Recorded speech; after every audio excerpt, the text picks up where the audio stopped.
ദൈവജനമേ, തിരുസഭ നമ്മെ ആഗമനകാലത്തിൻ്റെ ആത്മീയയാത്രയിൽ ലൂക്കായുടെ സുവിശേഷം 10-ാം അധ്യായം 21 മുതൽ 24 വരെയുള്ള തിരുവചനങ്ങളിലേക്ക് ഇന്ന് നമ്മളെ ക്ഷണിക്കുകയാണ്. ഈ വചനഭാഗം യേശുവിൻ്റെ ആനന്ദം വെളിപ്പെടുത്തുന്നു. അവൻ പിതാവിനെ സ്തുതിക്കുന്നത് ജ്ഞാനികൾക്കും വിവേകികൾക്കും മറഞ്ഞിരിക്കുന്ന കാര്യങ്ങൾ ശിശുക്കൾക്ക് വെളിപ്പെടുത്തിയതുകൊണ്ടാണ്. നമ്മുടെ കർത്താവായ യേശുക്രിസ്തുവിൻ്റെ ജനനത്തിനായി ഒരുങ്ങുന്ന ഈ കാലയളവിൽ ഈ ശിശു സഹജമായ ഹൃദയത്തിൻ്റെ പ്രാധാന്യം നാം തിരിച്ചറിയണം.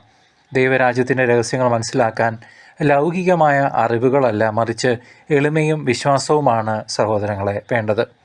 ഈശോ തുടർന്ന് ശിഷ്യന്മാരോട് പറയുന്നു, നിങ്ങൾ കാണുന്നവ കണ്ടിട്ടുള്ള അനേകം പ്രവാചകന്മാരും രാജാക്കന്മാരും അവ കാണാൻ ആഗ്രഹിച്ചു, എന്നാൽ കണ്ടില്ല. നിങ്ങൾ കേൾക്കുന്നവ കേൾക്കാൻ ആഗ്രഹിച്ചു, എന്നാൽ കേട്ടില്ല. ഇത് വലിയൊരു ആത്മീയ സത്യമാണ്.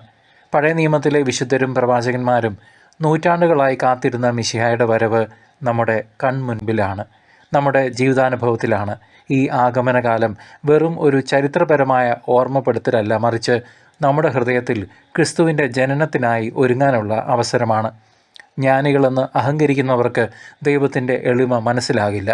എന്നാൽ ഒരു ശിശുവിനെ പോലെ എല്ലാം സ്വീകരിക്കാൻ തയ്യാറുള്ളവർക്ക് ദൈവത്തിൻ്റെ സാന്നിധ്യം അനുഭവിക്കാൻ കഴിയും.